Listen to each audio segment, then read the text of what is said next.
Hari Om, Bhagavad Gita, Chapter 6, Verse 5. Dhyana Yoga, Meditation.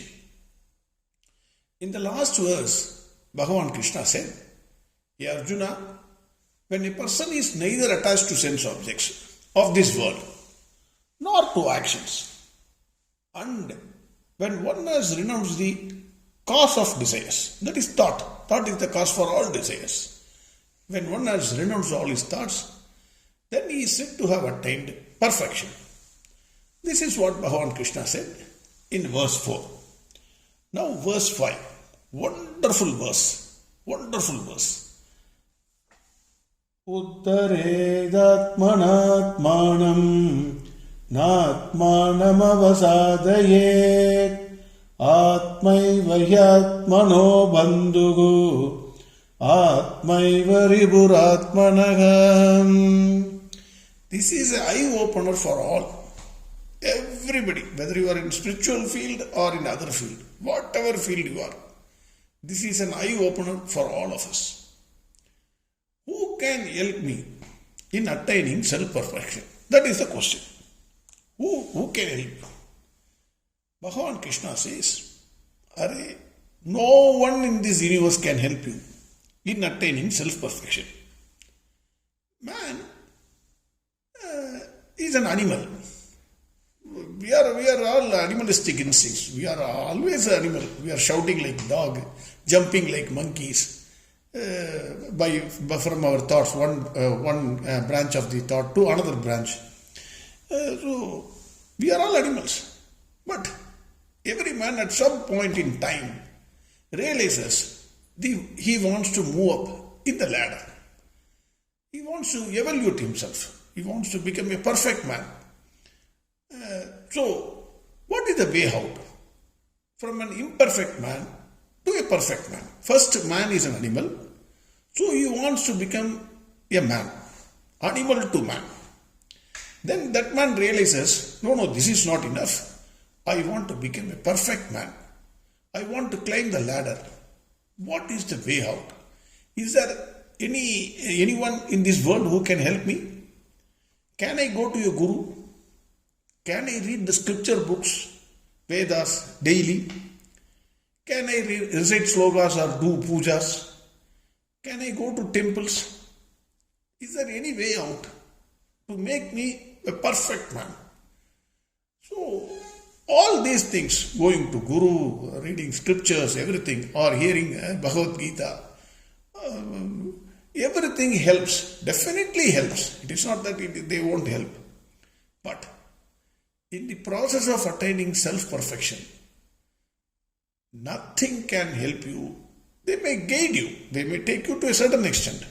After that, you have to attain by yourself. No one can help. The process of self-perfection, in the process of self-perfection, you are your friend and you are your enemy. Yourself is your friend and yourself is your enemy. This is what Bhgwan Krishna is saying. Bhgwan Krishna says, further, while moving in the ladder, one has to be very, very careful. The more you go up, the more the chances of falling back. Even slight success, some people we have seen, immediately they wear the robes, etc., etc. Then immediately they declare that they are sannyasis.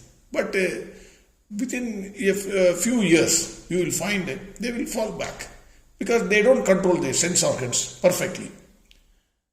Another thing which we have to note is, from childhood onwards, it is our habit that we seek external help. We always depend on somebody. This is a common sight. Everybody will be sitting near the TV, remote will be on the teapot, but they will call the wife in the kitchen to take the remote and give it to them. That kind of help we need. We are in that, we are mature, I would say. So, like that we are leading our life. So, our nature is, we are seeking always help from somebody. So, in the process of self-perfection also, we are all thinking somebody will come, some guru will come and help us immediately by touching me, I will become perfect. or by reading Bhagavad Gita daily, I will become perfect. Bhagavan says, no chance. Absolutely no chance. Bhagavan says, Uddaret Atmanatmanam. That means you have to lift yourself by yourself. Do not think somebody can help you in attaining self-perfection. It is impossible. Then Bhagavan says, Natmanam avasadayet. Atmanam na avasadayet. That is, after lifting yourself, do not again fall back from that level. The chances of falling back are very high. Like you climb in a rope, you go 1 foot up, then 3 feet you will fall down. So that is the process. So Bhagavan says, you be careful. Then he says, Atmaiva yatmano bandhuhu. In this process, who is your friend? You are your friend. And Bhagavan further says, Atmaiva ripuratmanaha. Who is your enemy? You are your own enemy. Here, I want to give a small example for understanding this. Even though this example is again a crude example, but it will be useful in understanding this sloka. In Tamil, there is a saying, நாயை குளிப்பாட்டி நடுவீட்டில் வைத்தால் வாளை குழைத்துண்டு அமைதியத்தை திங்க போகும். That is, you can see nowadays many people are having dogs. The dog has a separate shampoo, soap, comb, separate towel, etc. It is having. They give a wonderful bath to the dog. And the dog, then they put the scent, they put the cloth on the dog. The dog goes in the costliest car for a ride throughout the city. And then the dog has a separate bed for sleeping. AC room. I have seen AC rooms given to gods. I don't criticize them. It is they love the dog. They treat the dog as it's their family member. But many times when you go for walking, you will find they will put a mouth cap for the dog. Do you know why? The mouth cap is put to the dog not for biting others. It is not that. The dog, by its nature, it smells the urine of other animals. It goes to the tree or somewhere, it will smell. It is like that. And the dog also eats the poo of other animals.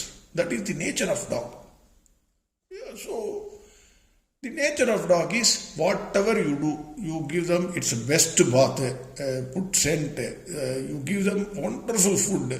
But nature of dog is that it will go after the poo and the urine of other animals. So they are putting a mouth cap to control it. What is the nature of mind? Our nature of mind is in the process of self-perfection. Whatever we read Bhagavad Gita, we read Viveka Chudamani, we read other books, we hear wonderful lectures daily, everything we hear. But nature of mind is, the moment you are outside the temple or outside the lecture, immediately the mind will go towards the sense objects of the world. It will seek the sense pleasures. It is the nature of the mind. So, what can transform this mind from that thing, that is, from the going after the sense pleasures to self-perfection? Who can control the mind? It is difficult. The guru cannot come and sit inside your body and say, mind, you don't go anywhere, you be here. No, guru cannot help you. Bhagavad Gita cannot help you. Viveka Chudamani cannot help you. They can guide you. They cannot help you. In that process, the self, your only friend is yourself. You can only control your mind and towards the self-perfection. If you don't control your mind, then you are your own enemy. Self is your own enemy. That is what Bhagavan is saying. Bhagavan is saying, Are Uddare datmanatmanam natmanam avasadayet atmaiva yatmano bandhuhu atmaiva ripuratmanaha. Uddare, uttishta. You have to lift yourself. By what? By yourself. Atmanatmanam. By yourself you have to lift. Atmanam avasadayet. If you don't, there is a chances of falling back. Be careful. And he says, in this process, in the transformation from man to, from animal to imperfect man, and imperfect man to man, perfect man, in this process, your friend is yourself alone. Atmaiva yatmano bandhuhu. Yourself alone is your friend. He is not saying self is friend. Self alone is your friend. Atmaiva riburatmanaga. And if you don't do that, yourself is your enemy. That is what Bhgwan Krishna is saying in this verse. Again, verse 5. Uddaredatmanatmanam natmanam avasadayet atmaiva yatmano bandhuhu atmaiva riburatmanaha. Next verse we will see tomorrow. Harihom Sarvam Krishnarpanamastu. Narayana Narayana Narayana Narayana Narayana Narayana Narayana Narayana Narayana Narayana Narayana Narayana Narayana Narayana Narayana Narayana Narayana